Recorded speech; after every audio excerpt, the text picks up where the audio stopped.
Halo cuy, selamat datang di OB Motologi. Di segmen Legacy kali ini, kita akan membuka kembali sebuah berkas kasus dari tahun 2002. Sebuah motor yang lahir sebagai pahlawan, namun menua dengan julukan yang sangat kejam. Bagi Anda yang besar di era awal 2000-an, pasti ingat dengan jargon si gesit irit. Di tahun 2002, Suzuki meluncurkan Smash 110. Angka penjualannya meledak, menjejali setiap sudut jalanan Indonesia. Namun, sebuah fenomena aneh terjadi beberapa tahun setelahnya. Mahakarya Suzuki ini perlahan mendapat cap buruk. Masyarakat menjulukinya dengan sebutan tragis, yaitu Smash hancur. Katanya mesinnya lemah. Katanya motor ini rongsokan berjalan. Tapi tunggu dulu, kita sedang membicarakan pabrikan Suzuki, pabrikan yang terkenal dengan material mesin sekuat tank. Bagaimana mungkin pabrikan yang menciptakan Dewa Shogun 110 bisa meracik mesin yang gampang hancur? Apakah label Smash hancur ini fakta atau mitos yang diciptakan oleh ketidaktahuan massal? Siapkan mental Anda, karena hari ini di OB Motologi akan melakukan otopsi pada si gesit irit. Mari kita pahami dulu mengapa dan bagaimana motor ini dilahirkan. Tahun 2000 hingga 2002 adalah era kegelapan bagi pabrikan Jepang di Indonesia. Pasar digempur habis-habisan oleh invasi Mochin atau motor Cina yang menciplak desain Honda Supra tapi dijual dengan harga setengahnya. Suzuki saat itu punya Shogun 110 atau Shogun Kebo, tapi harganya terlalu mahal untuk kelas entry level. Honda merespon Mochin dengan mengeluarkan Supra Fit. Suzuki mereka tak mau kalah. Melalui riset cepat, lahirlah Suzuki Smash 110 berkode FD110. Misi utamanya cuma satu, yaitu membunuh Mochin dengan harga murah, namun dengan performa yang gesit. Desainnya runcing, agresif, jauh lebih modern dibanding Supra X yang desainnya sudah mulai membosankan.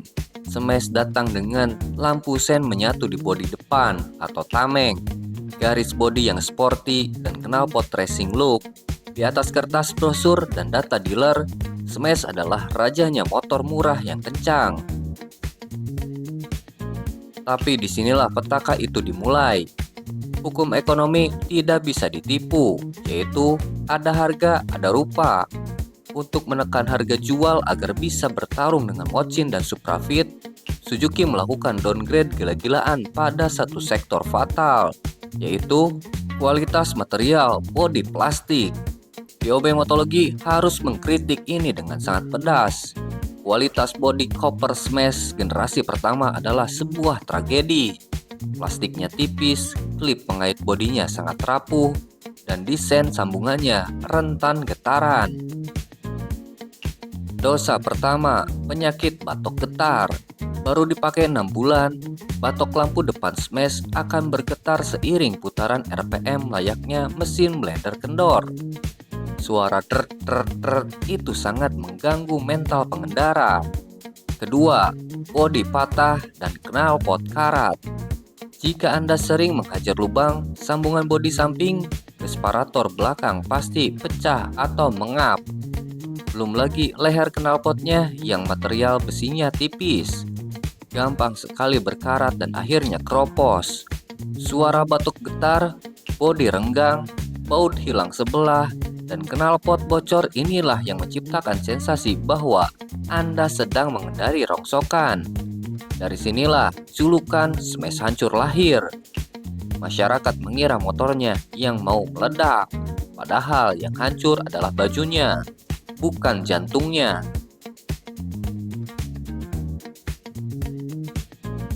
Sekarang, mari kita singkirkan bodi plastik murahan itu dan kita bedah murni arsitektur mesinnya. Berdasarkan data teknis, apakah mesinnya sungguh lemah? Jawabannya mitos besar. Justru mesin FD110 ini adalah masterpiece tersembunyi yang disalahpahami. Mesin 4 tak SOHC 2 klep berkapasitas 109 cc ini mengusung karakter silinder yang sangat radikal untuk ukuran motor bebek saat itu, yaitu overboard dengan diameter piston atau bor 53,5 mm dan langkah stroke hanya 48,8 mm. Arsitektur ini mendobrak pakem motor bebek yang biasanya overstroke atau square. Apa efek teknisnya? Mesin overboard membuat smash sangat rakus pada putaran atas atau RPM tinggi. Nafas giginya panjang-panjang dan akselerasinya di gigi 2 dan 3 sangat menghentak. Ini yang membuat jargon si gesit irit sangat relate secara teknis. Soal ketahanan mesin, lock silinder dan kruk as Suzuki Smash itu badak alias sangat tangguh. Material casting mesin Suzuki di era itu jauh lebih tahan banting terhadap panas ekstrim dibanding kompetitornya. Lalu kenapa banyak yang mesinnya bunyi kasar? Ini kembali ke faktor user error. Karena motor ini murah, mayoritas pembelinya adalah kelas entry level yang sering abai ganti oli. Ditambah lagi kampas kupling ganda Smash generasi pertama memang cepat aus jika pengendara sering nyentak gas. Ketika kampas ganda aus dan oli mengering, mesin SOHC ini akan berteriak kasar. Tapi apakah dia mati? Tidak. Mesinnya tetap hidup menyeret beban meski sambil menangis. Mari kita adu secara head to head di atas aspal sejarah. Melawan Honda Supra X 110cc, Supra menang mutlak di kualitas bodi. Plastiknya tebal, minim getaran, dan presisi. Tapi kalau kita bicara lampu merah ke lampu merah, Supra X akan ditinggalkan sekebon oleh Smash. Mesin C100 Supra yang overstroke terlalu sopan dan loyo jika diadu dengan mesin overboard 110cc milik Smash. Melawan Yamaha PGR 105cc, Yamaha PGR adalah jalan tengah. Bodinya lebih solid dari Smash dan tarikannya hampir menyaingi Smash. Namun harga Yamaha PGR saat itu sedikit lebih tinggi.